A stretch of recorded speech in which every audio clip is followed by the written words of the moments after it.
Welcome back, Street Switch Photography. Friday, first day of the summer holidays for the kids, off into town, and it's another warm one. It's going to get to about 30 degrees today. Pound stretcher open today. I've just been for a walk around. There's your usual stuff in there that you find in all the other pound shops and that sort of stuff. It looks like these balloons have just fell over.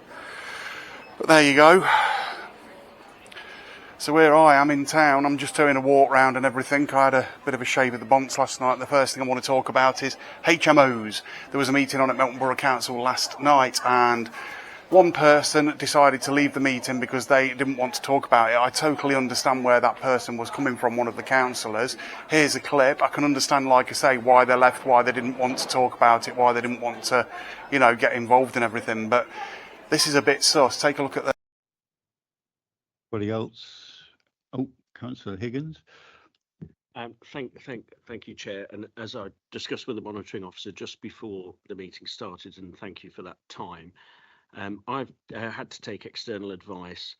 And before this item is considered, I've attempted to raise my concerns regarding this application at the member briefing and elsewhere in this council. However, I remain deeply concerned by what I perceive to be an executive involvement in matters that should be properly determined independently by the planning committee. A cabinet member has now made representations which I'm not going to go into, but that is there before you.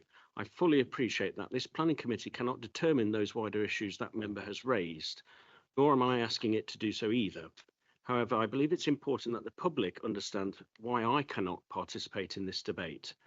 Experience has shown that expressing views on matters involving individuals connected with a wider history has led to false narratives, personal attacks and commentary being directed at myself and increasingly members of my family, and I am not simply prepared to expose my family to another wave of abuse because I fulfilled my role as a councillor.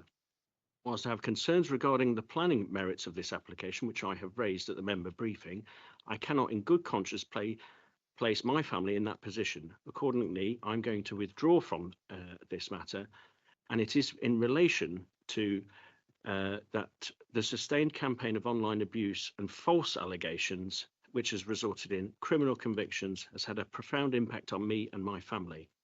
There are members of the cabinet that were on those pages at the time, and that is why I'm going to withdraw. And thank you for listening, Chair. Okay, Councillor Higgins, I'm very sorry to hear that you feel like that. Obviously, I can assure members of the public and anybody who's watching this, I can assure you there will be no interference in this from members.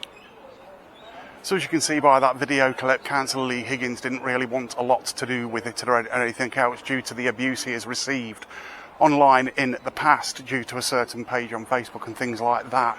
Now, he's recently had a child. It put him through a lot of stress. I totally get that. I totally understand that. And I totally get why all that happened. But then this second clip happened. Now, this HMO is on Asfordby Road. It's number 10 Asfordby Road. Now, I'm not saying that it's for illegal migrants, and I'm not saying it's for students or professionals. I'm not saying anything. What I'm basically saying is it's straight across the road from a college, and it's straight across the road from a school. So if it is for undocumented males, there's going to be a problem, isn't there? Let's be honest. And what raised my suspicions of this was basically what Councillor Gordon asked or said. Take a look at this clip. Next. Just carrying on from a point from Councillor Thwaites. Yes, about the congestion of people. And what worries me most is the fact that there's a school across the road, but because these people won't be working, I mean, hopefully some of them will have jobs, hopefully, but I'm thinking, what I'm thinking of, if they gather around areas along Asfordby Road. Well, Councillor Gordon. Oh, no, I just sort of say this. You're it's just that it could be dangerous for children. No, you're just going they're to getting to school, going round them. No, this is an area that I said was not planning. It's not to be discussed and not to go into it. The kind of residents that are there is not a part of the planning conditions. We cannot and will not get involved into that discussion, I'm afraid, Councillor Gordon. So if you could stop there, please. Yeah. All I wanted to say really was that it's dangerous for children if they have to go around groups of people. Yeah, both car parking. Yep. Okay, thank you. Councillor Atherton. So am I allowed a second go? because there's Well, two things Councillor Atherton. that I'd just like to query the officers on, really. So as you can see there, Councillor Gordon concerned about groups of people hanging round outside the property and around that area. Now there is problems with parking and things like that as well, but when the Mayor told her to be quiet about that and they weren't there to talk about that, these are some of the subjects that we need to be discussing. These are some of the subjects that Meltonians are worried about and that Simon Lumley was simply pointing out in one of the meetings, of which I've already done a video about. If we don't talk about these problems, and they are illegal, then there's going to be an even bigger problem, isn't there, if something bad happens? So what are we supposed to do? We chat about these things, we get into some cohesive discourse, we open a dialogue, we start to actually talk about things instead of trying to avoid the subject through fear of being called racist, Islamophobic or something along those lines.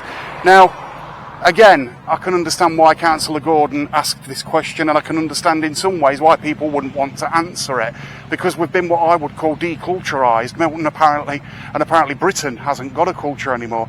And for me, that's sad, really, very sad. Again, I think it's a 10-room HMO made for about 17 people, straight across the road from a school. We'll have to wait and see what type of person moves in there. But I can see it causing problems if it's illegals.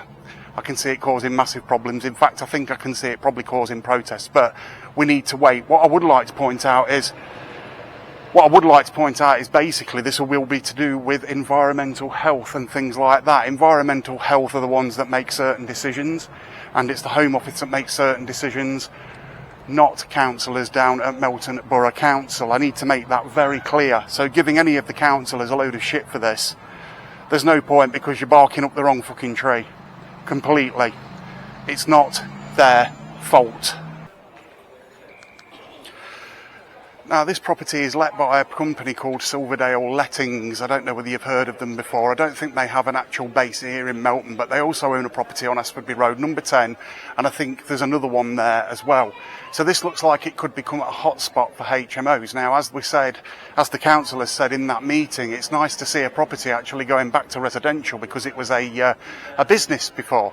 But what type of residential property? What type of person is going to be living there? And this is, like I say, these are the questions that need answering. These are the questions that people need to be asking.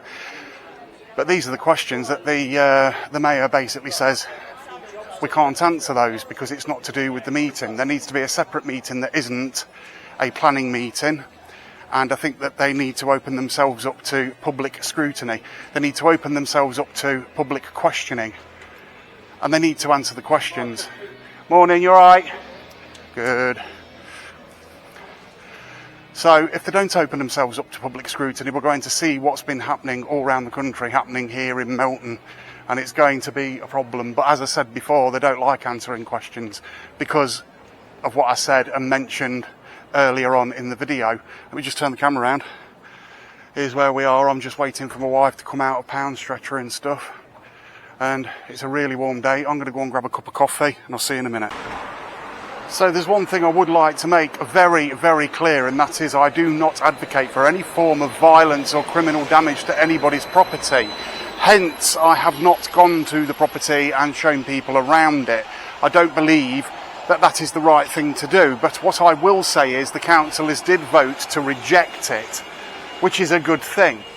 Now, whether it will still come round in the future to be a HMO, I do not know. But again, it was just a little bit suspicious to me that some of these, like you've seen from the two clips and everything, that was what was said. So just how well you can hear me, I'm not sure, but I'm going to be walking round the back of Morrison's in a few minutes. Now, yesterday I was in Iceland, and we were just doing a bit of shopping, getting some ice cream because the weather's been really, really warm.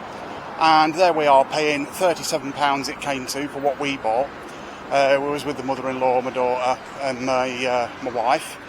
And a guy walked in, literally just filled his flaming arms full of food and full of everything else, drink, food, you name it, and just walked straight out.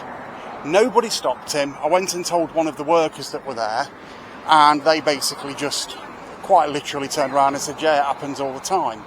Now, my question to that is, how does it happen all the time? They are criminals. These people should be being fucking stopped. They're nothing but dirty fucking smackhead thieves. And it just really fucking annoyed me. It really annoyed me yesterday to know that I'm paying their, you know, paying £37 out of our own pocket to get food and everything. And there he is just walking in because he's got a drug habit and he's spent all his money on smack. And he can just walk in and grab whatever the fuck he wants. Absolutely disgusting. And it just annoyed me, so I thought I'd do a quick video on it. But hey ho, that's fucking life, innit? So as I end this video on this red hot Saturday, it's too bloody hot to do any more recording, so this has been a bit of a shorter video. But this has been Street Switch Photography in Melton Mowbray on Friday. Make sure you stay hydrated and I'll hopefully see you in the next video. Bye for now.